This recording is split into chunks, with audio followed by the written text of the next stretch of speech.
So, very common occurrence and a very sad one in my neighborhood is ambulances and fire engines parked out in front of my house. Not for me, at least, but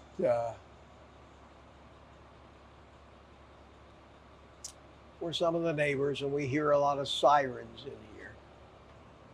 And I don't want to go out there because I don't want anybody to think I'm filming them for any reason, but it is a sad fact that when you live in a retirement community,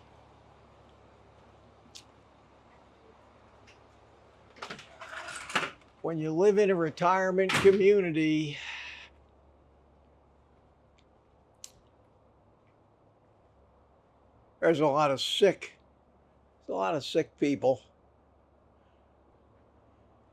And I see the consequences every day of all the chronic diseases caused by this lifestyle we're living. Good morning, everybody. It's me, Mitch. And this is Morning Coffee with none other than Mitch. Drink it if you got it. The sounds that you're hearing, the truck, is a fire truck. It's been out in front of my house for about 20, 30 minutes. They're very noisy. It's a good thing I get up early because we see a lot of that in this neighborhood. The ambulance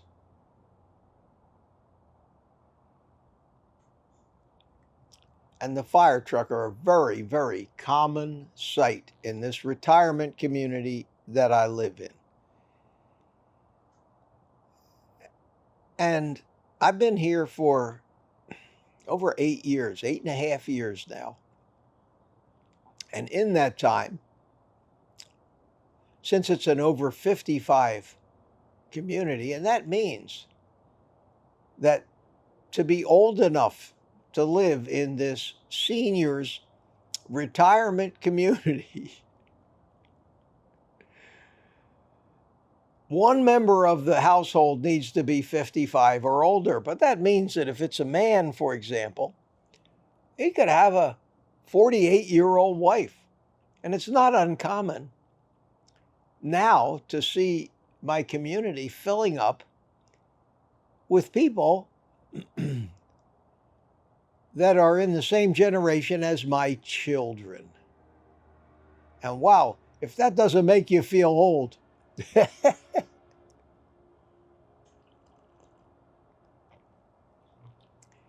So I'm living in a retirement community where more and more every day the older residents are dying out. And by older residents, I mean those over 65, because I think the average age of the people that die around me here is 10 years younger than me. And I know why. We all know why. We all know why. And it's scary and it's sad, and it reminds me of For Whom the Bell Tolls. I hear the siren. Who is it this time? All of these people are hooked into the system. They believe the propaganda. Their one true pleasure in life at their age is to eat. They party, they drink excessively. They're all 4, 5, 7, 10, 15 different medications. Most of their leisure time seems to be spent in doctors' waiting rooms. And yet, if we tell them why their life is so miserable, they think we're crazy. We would have thought we were crazy 10 years ago. And yet we finally discovered, of all the thousands of quack and fraud so-called diets that came along, we finally gone back and come up with what I call the appropriate human diet, the ancestral human diet, call it whatever you want. And it works. And those of us that get on it and can stay on it, enjoy it. We enjoy it, and it works. And it works. So, I say to myself every day, we're all talking about this. I've even finally heard about this on national television. I've heard that Casey and Kaylee Means interviewed by Tucker Carlson, for God's sakes. I heard Robert F. Kennedy. I heard him again yesterday. There's an interview that he did. Now, yes, it's political, but every American, every freedom-loving, First Amendment-loving American should be watching this.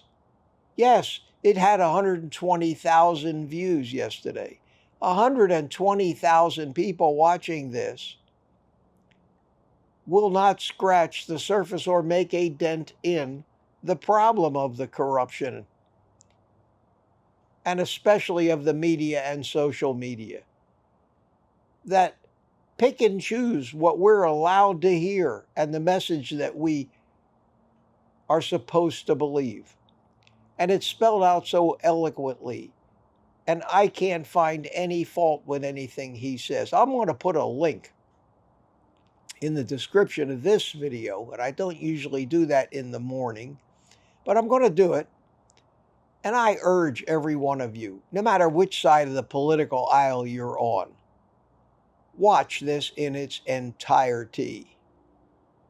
It's important to understand the dynamics of what they've done to us, the dynamics of how they control not only our diet, not only our money, not only our privacy, but our thoughts even.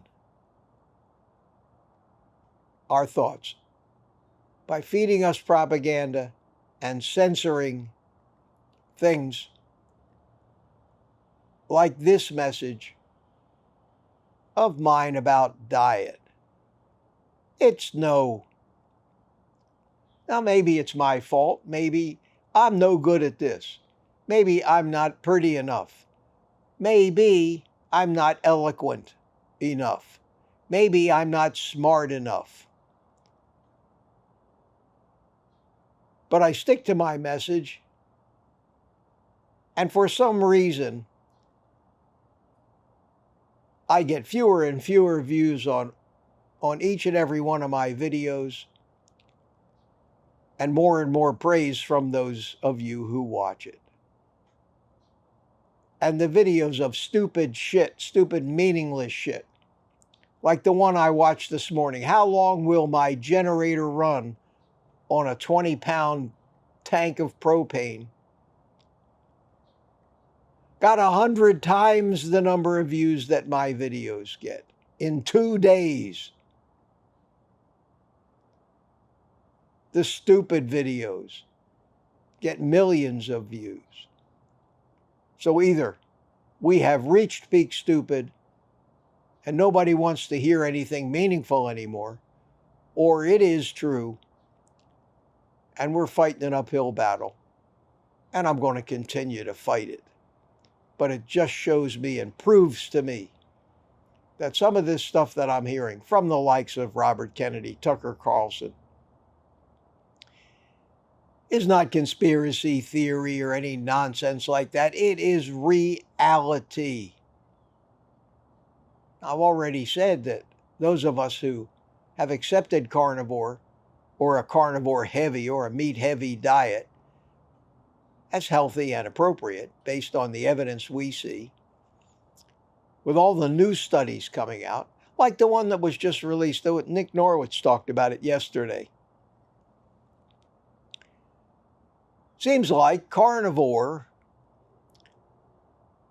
kind of works in curing irritable bowel syndrome, inflammatory bowel disease like Crohn's, ulcerative colitis.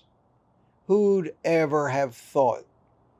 If you go back, I doubt if you could find it. It might even be hard for me to find. Almost a year ago, I made a video and I talked in that video about a kind of shocking thing that happened to me in the gym locker room at the health club where I was working out. And I'll recap that story, and that'll do it for this morning.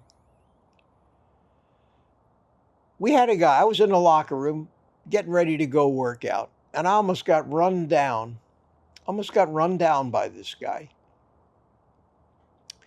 And he yelled, "Excuse me, got to go to the bathroom, got Crohn's disease." And he took off and went to the bathroom. Well, I finished getting dressed, and he come walking out of the bathroom, and me and my big mouth, I said, "You got Crohn's?" He said, "Yeah, it's ruined my life. I've lost a third of my colon already." I said, "You ever heard of the carnivore diet?" Because I've been seeing at this time, even a year ago, even when I was a new YouTuber, I had been seeing all kinds of testimonials of people who have come on and said carnivore cured my inflammatory bowel disease, my Crohn's, my ulcerative colitis. Some people too late.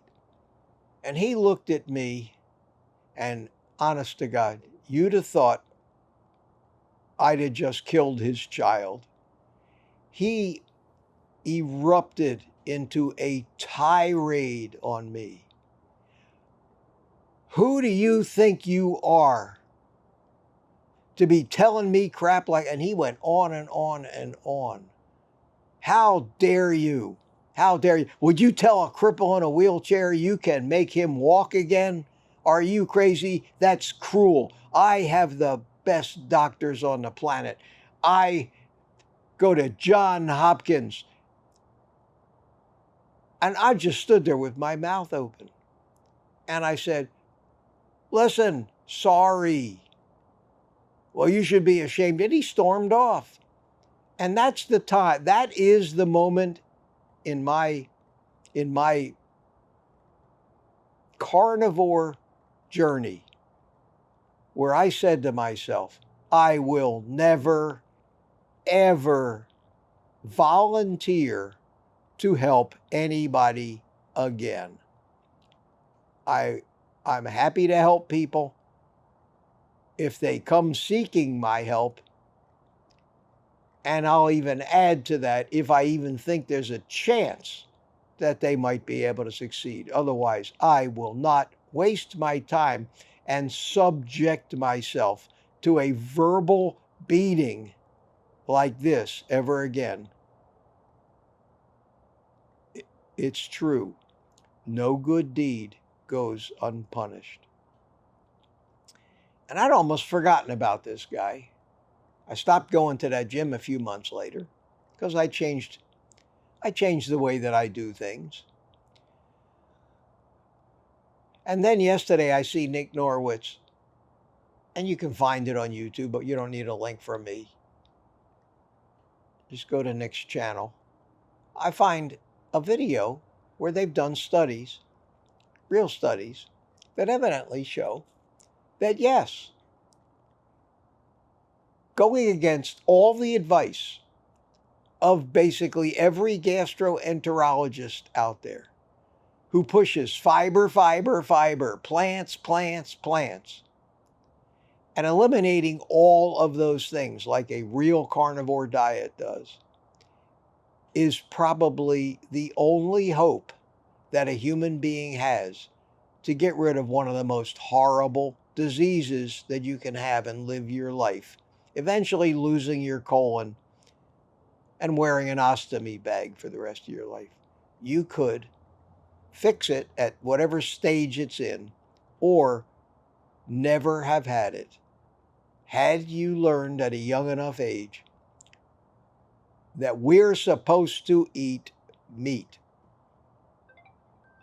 So when I look at all the sick people around here, I look at all the ambulances, I look at the results of people 10 and 20 years younger than me, at the age where they finally succumb and start to go to hell from 40 or 50 years. And since we keep starting them younger and younger, it's going to get worse. We're going to start seeing people in their 50s dying off from these chronic diseases. I continue to rant. I continue to point this stuff out in hopes that maybe someday somebody out there will listen, will stop throttling these videos, will actually allow people to get this message, even though it's going to cost the food and drug companies a lot of money. And I'm hoping, not with much confidence,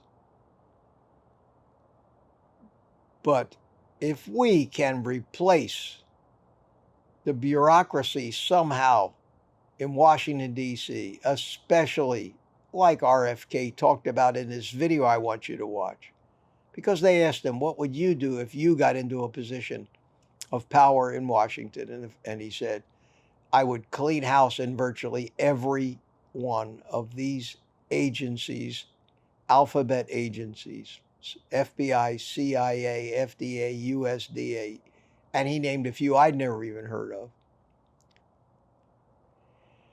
Whether that's even possible, I don't know. But it certainly won't be possible unless we get people like that somehow in positions of authority or associated with people that we put into positions of authority. Again, I never tell you who to vote for, but you don't need me to actually say the words.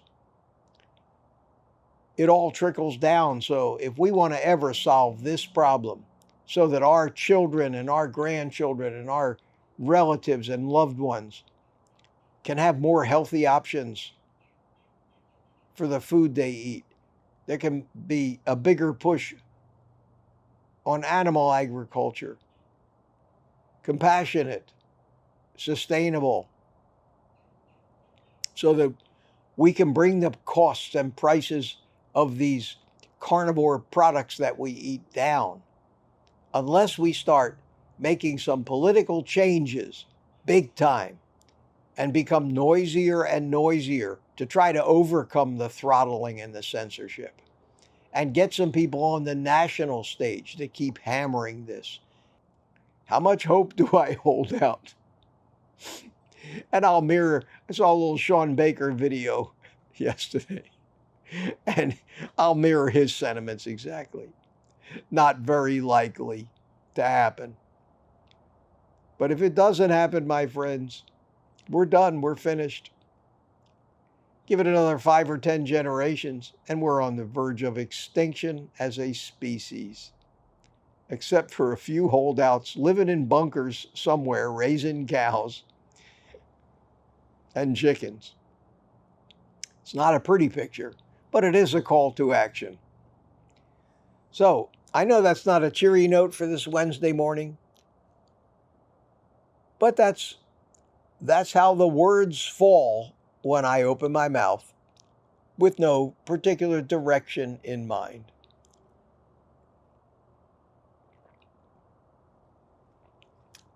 Hope everybody has a wonderful day. Try not to be too depressed. We all know it's a long uphill battle ahead. Do the best for ourselves. Do the best you can for yourself. Believe deeply in the fact that you're doing the right thing, so that all of the scare tactics, propaganda, phony studies and things don't dissuade you. Don't dissuade you. Get yourself converted to a fat burner. That'll get your body weight down. That'll make you metabolically healthy. And once you're metabolically healthy, then you can stop worrying about this cholesterol nonsense too. It's a great place to live. It's just a shame to live a long, long time and have to watch the rest of the world self-destruct. Take the rest of the day off. Eat meat.